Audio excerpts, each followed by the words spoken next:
নমস্কার বন্ধুরা, মায়ের হেসেলে সবাইকে স্বাগত। আজকে আমাদের রেসিপি বেগুন বাসন্তী। এটা একটা সম্পূর্ণ নিরামিষ রান্না। এটা কিন্তু যে কোনো নিরামিষ দিনেই আপনারা এটা বানিয়ে নিতে পারবেন। এটা ভাত রুটির সাথে কিন্তু অসাধারণ লাগে। আশা করি আপনাদের সকলের খুব ভালো লাগবে এই রেসিপিটা। তাহলে চলুন শুরু করা যাক আজকে আমার ভিডিওটা।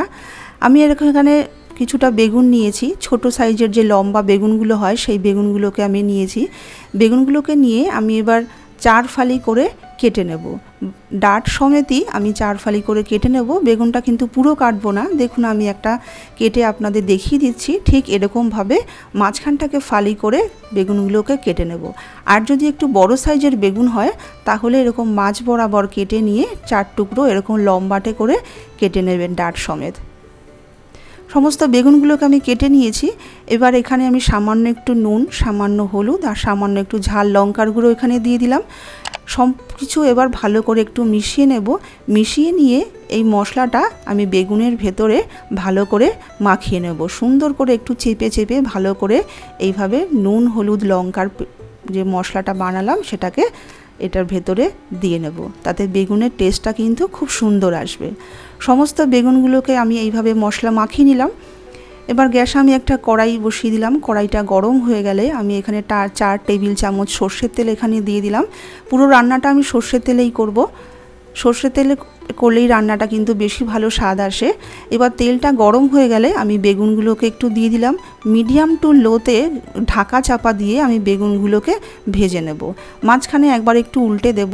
এইভাবে মিডিয়াম টু লোতে ঢাকা চাপা দিয়ে কিন্তু ভাজলে পরে বেগুনটার ভাজাও হয়ে যাবে, সে তার সাথে সাথে কিন্তু সেদ্ধ হয়ে যাবে। বেগুনটা ঢাকা দেওয়া থাক, সেই সময় আমরা একটা মশলা তৈরি করে নিই। একটা মিক্সির জারের মধ্যে আমি দিয়ে দিলাম 2 চামচ পোস্ত, 2 চামচ সাদা সর্ষে আর 1 চামচ কালো সর্ষে আর 2 চামচ ফ্রেশ নারকেল কোড়া। এখানে আপনারা কিন্তু বাজারের কেনা নারকেলের গুঁড়োও ব্যবহার করতে পারেন। আর ঝালের জন্য দিয়ে দিলাম কাঁচা লঙ্কা। ঝালটা অবশ্যই আপনাদের স্বাদ অনুযায়ী দেবেন। এবার শুকনো অবস্থায় একবার ঘুরিয়ে নিয়ে তারপরে অল্প একটু জল দিয়ে ভালো একটা মশলা তৈরি করে নেব। দেখুন ততক্ষণে আমার বেগুনটাও কিন্তু ভাজা হয়ে গেছে। দেখুন কত সুন্দর নরমও হয়ে গেছে আর ভাজাও হয়ে গেছে। এবার আমি বেগুনগুলোকে তুলে একটা প্লেটের মধ্যে রেখে দিচ্ছি। এবার ওই কড়াইয়ের মধ্যেই আমি সামান্য একটু কালো জিরে আর কয়েকটা চেরা কাঁচা লঙ্কা ফোড়ন এখানে দিয়ে দিলাম। ফোড়নটা একটু কয়েক সেকেন্ড একটু নাড়াচাড়া করে নেব। ফোড়নটা থেকে যখন সুন্দর গন্ধ বেরোতে শুরু করবে তখন আমি এখানে বেটে রাখা মশলাটা পুরো দিয়ে দেব। এই সময় কিন্তু গ্যাসটা মিডিয়াম টু লোতেই রাখতে হবে, হাইতে একদমই নয়। এবার মশলাটাকে ভালো করে একটু কষিয়ে নিতে হবে। একটু সময় নিয়ে ভালো করে মশলাটাকে কষিয়ে নিতে হবে। তারপরে এখানে আমি স্বাদ মতো নুন দিয়ে দিলাম, সামান্য একটু হলুদ আর দিয়ে দিলাম সামান্য একটু কাশ্মীরি লঙ্কার গুঁড়ো যেন কালারটা সুন্দর হয়। এই মশলার কালারটা কিন্তু একদম গোল্ডেন কালার আসবে, যেহেতু নামই এর বেগুন বাসন্তী। এবার সুন্দরভাবে মশলাটাকে একটুখানি কষিয়ে নেব। বাটিতে যে এক্সট্রা মশলাটা লেগেছিল সেটাও ধুয়ে এখানে আমি একটু জল দিয়ে দিলাম। জল বলতে এইটুকুই জল দিলাম। এই রান্নায় কিন্তু খুব জল ব্যবহার হবে না। এবার যতক্ষণ না মশলাটা থেকে তেলটা রিলিজ হচ্ছে ততক্ষণ আমি মশলাটাকে ভালো করে কষিয়ে নেব।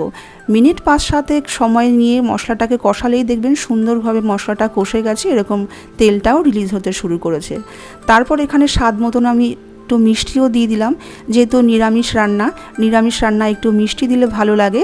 আর 1/2 কাপ এখানে দিয়ে দিলাম ফ্রেশ নারকেল দুধ। আমি এখানে ফ্রেশ নারকেলের দুধ এখানে ব্যবহার করলাম।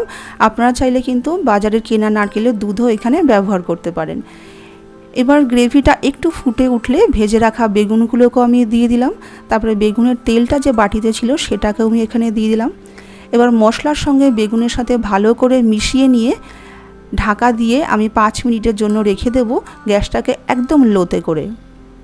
আমি এখানে নারকেলের দুধ ব্যবহার করেছি। আপনারা চাইলে কিন্তু ঘরের যে কোনো দুধই ব্যবহার করতে পারেন, পাউডার দুধও ব্যবহার করতে পারেন। তাহলে টেস্টটা একটু হেরফের হবে, কেননা নারকেলের দুধের তো একটা আলাদা টেস্ট আছেই। দেখুন 5 মিনিট পর আমি ঢাকনাটা খুললাম। আমার বেগুন বাসন্তী পুরোটাই তৈরি হয়ে গেল।